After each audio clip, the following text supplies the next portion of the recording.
Hello दोस्तों, good morning. Jharkhand के GK प्रश्न सीरीज में आप सभी का स्वागत है। जैसा कि सीरीज का आज के 37 वीडियो है और आज के वीडियो में वो झारखंड के एक नया टॉपिक जिसका नाम है आपका तिल का आंदोलन। यह एक ऐसा टॉपिक है जो झारखंड के हर एक एग्जाम में कुछ न कुछ प्रश्नों को इनसे, चाहे वो JSSC हो या JPSC हो, हर एक एग्जाम में कुछ प्रश्नों को इनसे इंक्लूड करता है। इस प्रकार से यह टॉपिक आपके आने वाले एग्जामों को देखते हुए महत्वपूर्ण बन जाता है। तो प्लीज़ वीडियो को अंत तक जरूर देखिएगा। साथ ही पसंद आए तो एक लाइक जरूर कर जाना। हाँ, अगर लगता है इस सीरीज से आपको कुछ प्रॉफिट हो सके तो चैनल को सब्सक्राइब जरूर करें ताकि इसी प्रकार का रेगुलर वीडियो आपको प्राप्त हो सके। तो चलते हैं आज के वीडियो का पहला प्रश्न स्टार्ट करते हैं। पहला प्रश्न है, तिल का आंदोलन जो कि तिलका मांझी द्वारा क्या क्या था नेतृत्व प्रदान किया गया था, यह किस वर्ष प्रारंभ हुआ था? तो याद रखना कैसे जवाब होगा ऑप्शन नंबर बी अर्थात 1783 में। ठीक है, ये जो आंदोलन स्टार्ट हुआ था वो आपका 1783 से स्टार्ट होकर 1783 से स्टार्ट होकर ये 1785 तक चला था। ठीक है, 1785 तक चला था। अगला प्रश्न है, तिल का आंदोलन का मुख्य उद्देश्य क्या था? तिल का जो आंदोलन हुआ था उसका प्रमुख उद्देश्य आपका क्या था? तो इसका सही जवाब होगा ऑप्शन नंबर डी अर्थात इनमें से सभी। ठीक है, तिल का आंदोलन का जो प्रमुख उद्देश्य था वो आपका आदिवासी अधिकारों का हितों का क्या करना था, रक्षा करना था। दूसरा, ये अपने क्षेत्र में जो अंग्रेज क्या कहते हैं प्रवेश कर गए थे उसको खदेड़ना, दूसरा लक्ष्य था। तीसरा था आपका सामंतवादी मुक्ति से क्या करना, यानी सामंतवादी से क्या करता मुक्ति प्राप्त करना। सामंतवादी जो होता है वो आपको हो जाएगा साहूकार वगैरह जो होते थे उसे बहुत ज़्यादा कर लिया करते थे। ठीक है ना, वो जो उनसे भी मुक्ति प्राप्त करना, ये तीनों उनका उद्देश्य था। अगला प्रश्न है, तिलका मांझी द्वारा गांव में विद्रोह का संदेश किस माध्यम से भेजा जाता था? वेरी इंपॉर्टेंट प्रश्न ये यार, बहुत इंपॉर्टेंट प्रश्न ये। तिलका मांझी द्वारा गांव में विद्रोह का जो संदेश किस माध्यम से भेजा जाता था? तो इसका सही जवाब होगा ऑप्शन नंबर ए अर्थात हखुआ या साल के पत्तों से। ठीक है, तिलका मांझी द्वारा जो आपका विद्रोह का जो संदेश भेजा जाता था वो आपका साल या सखुआ के पत्तों पे उस पर लिखकर एक गांव से दूसरे गांव संदेशों को भेजा करते थे। अगला प्रश्न है, वो कौन सा विद्रोह था? वो कौन सा विद्रोह था जिसका केंद्र बिंदु वनचरीजोर अर्थात भागलपुर था? ठीक है, याद रखना वो विद्रोह था आपका तिलका विद्रोह। ठीक है, वो विद्रोह कौन सा था आपका तिलका विद्रोह, जिसका जो आपका केंद्र बिंदु था वनचरीजोर था। इसी यहीं से रहकर आपको तिलका मांझी द्वारा हर एक यानी युद्ध नीति अर्थात हर वो रणनीति को तैयार करते थे जो उनको जरूरत पड़ता था। अगला प्रश्न है, तिलका मांझी ने छापेमार युद्ध तिलका मांझी ने छापेमार युद्ध का नेतृत्व सबसे पहले कहाँ के पहाड़ियों से किया था? कहाँ के पहाड़ियों से किया था? याद रखना इसका सही जवाब होगा ऑप्शन नंबर सी अर्थात सुल्तानगंज के पहाड़ियों से। ठीक है ना, तिलका मांझी द्वारा सबसे पहले जो आपका छापेमार युद्ध का जो प्रारंभ किया था वो आपका सुल्तानगंज के पहाड़ियों से स्टार्ट किया था। अगला प्रश्न है, वो कौन सा अंग्रेज अधिकारी था? वो कौन सा अंग्रेज अधिकारी था जिसे तिलका मांझी ने तीरों से मारकर गिराया था? वेरी वेरी इंपॉर्टेंट प्रश्न है, इसे भी नोट डाउन जरूर कर लेना। याद रखना इसका सही जवाब होगा ऑप्शन नंबर बी अर्थात ऑगस्टिन क्विलन। ठीक है, ऑगस्टिन वो क्विलन नाम का अंग्रेज अधिकारी था जिसे तिलका मांझी ने अपने तीरों से मारकर हत्या कर दिया था। अगला प्रश्न है, तिलका विद्रोह की सर्वाधिक महत्वपूर्ण बातें क्या थी? तिलका विद्रोह जो हुआ था उसका सर्वाधिक महत्वपूर्ण बातें आपका क्या था? पहला महत्वपूर्ण बात था ये विद्रोह में क्या कहते हैं महिला ने बढ़ चढ़कर हिस्सा लिया था। बिल्कुल सही बात है।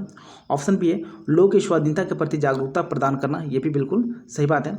ऑप्शन सी आपकी आपसी जो एकता था उसको बनाए रखने में बल दिया गया, ये भी बिल्कुल सही बात है।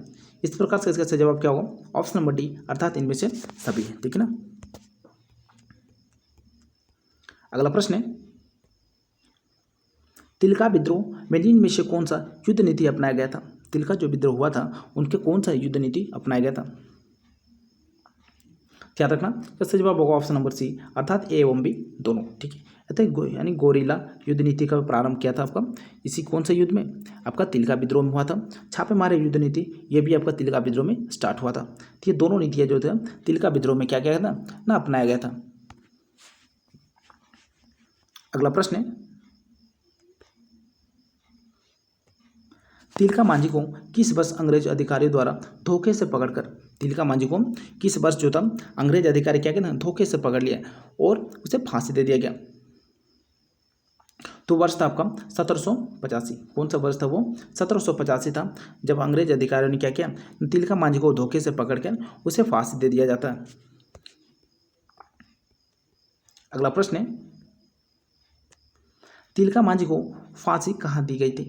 तिलका मांझी को जो फांसी दे दिया गया था वो आपका कहाँ, कौन सा था? याद रखना कि सही जवाब होगा ऑप्शन नंबर सी, अर्थात भागलपुर। ठीक है, भागलपुर में क्या किया ना, तिलका मांझी को फांसी दे दिया गया था। अगला प्रश्न है,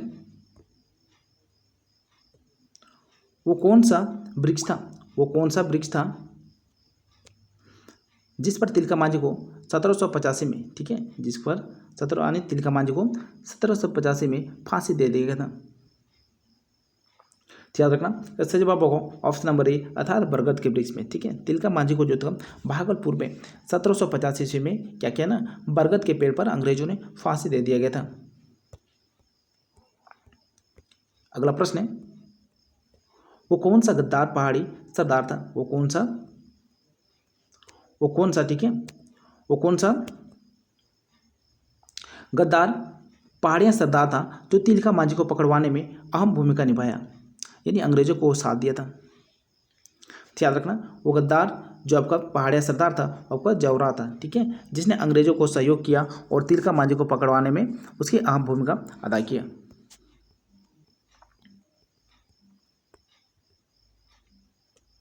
अगला प्रश्न है, भारतीय स्वाधीनता संग्राम की पहले विद्रोही शहीद कौन थे?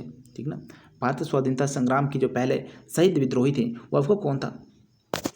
याद रखना इसका सही जवाब होगा ऑप्शन नंबर डी, अर्थात तिलका मांझी। ठीक है, भारतीय स्वाधीनता में संग्राम में शहीद होने वाले प्रथम जो विद्रोही थे वो आपको कौन थे?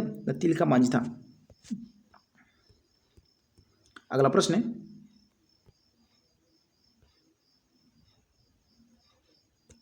भागलपुर जिस स्थान पर तिलका मांझी का फांसी दे दिया गया था, भागलपुर जहाँ तिलका मांझी को क्या किया था, फांसी दिया गया था, वो स्थान आज किस नाम से जाना जाता है? वो स्थल आज किस नाम से जाना जाता है?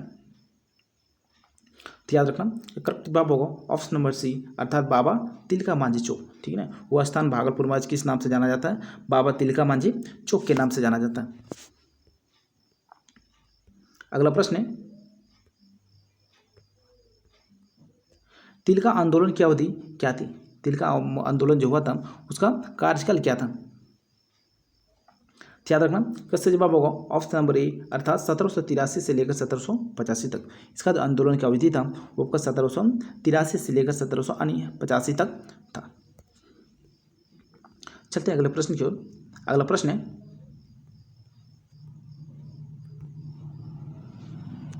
तिलका मांझी के नाम पर किस विश्वविद्यालय का नाम रखा गया? तिलका मांझी के नाम पर किस विश्वविद्यालय का नाम रखा गया? तो याद रखना किससे जवाब होगा ऑप्शन नंबर ए, अर्थात भागलपुर विश्वविद्यालय। ठीक है ना, भागलपुर विश्वविद्यालय के नाम जो आपका तिलका मांझी विश्वविद्यालय के नाम पर रखा गया। अगला प्रश्न है, क्विलन की हत्या के उपरांत, जैसे कि क्विलन को आपका क्या तिलका मांझी ने क्या किया, तीरों से मारकर हत्या कर दिया था, उसकी हत्या के पश्चात उपरांत जो था किस अंग्रेज अधिकारी ने तिलका मांझी को पकड़ने हेतु एक व्यापक अभियान चलाया था? याद रखना क्या सही जवाब होगा वो ऑप्शन नंबर डी, क्या होगा ऑप्शन नंबर डी, आयरकुट। ठीक है, वो अंग्रेज अधिकारी था आयरकुट, जिससे क्विलन को हत्या के बाद अंग्रेज अधिकारी ने मतलब तिलका मांझी को पकड़ने के लिए एक व्यापक अभियान चलाया और लास्ट में क्या होता 1750 में उसे पकड़ भी लेता है और बाद में उसे क्या करते थे ना, फांसी दे दिया जाता। तो अंग्रेज अधिकारी आपको कौन था? उसका आयरकुट था। अगला प्रश्न है, तिलका मांझी को किस उपनाम से पुकारा जाता? तिलका मांझी को किस उपनाम से पुकारा जाता? याद रखना क्या सही जवाब होगा वो ऑप्शन नंबर बी, अर्थात जावरा पहाड़िया। ठीक ना, तिलका मांझी को जावरा पहाड़िया नाम से पुकारा जाता है क्योंकि ये अधिकतर वो क्या करते थे, जंगलों में ही रहता था और जंगलों में ही रहकर युद्ध नीति को क्या करते थे, युद्ध नीति बनाते थे। इस प्रकार से इसका नाम क्या पड़ गया आपका, जावरा पहाड़िया। तो आज के प्रश्नों को यही करते हैं समाप्त। वीडियो कैसा लगा हो कमेंट के माध्यम से जरूर बताना। साथ ही पसंद आया तो लाइक तथा चैनल को सब्सक्राइब जरूर कर लेना, ताकि और अपने दोस्तों के साथ शेयर करना ना भूलिएगा, ताकि अधिक से अधिक बच्चे इस वीडियो से जुड़ सकें। तो मिलते हैं फिर अगले वीडियो में, तब तक के लिए आप सबको बहुत बहुत थैंक यू।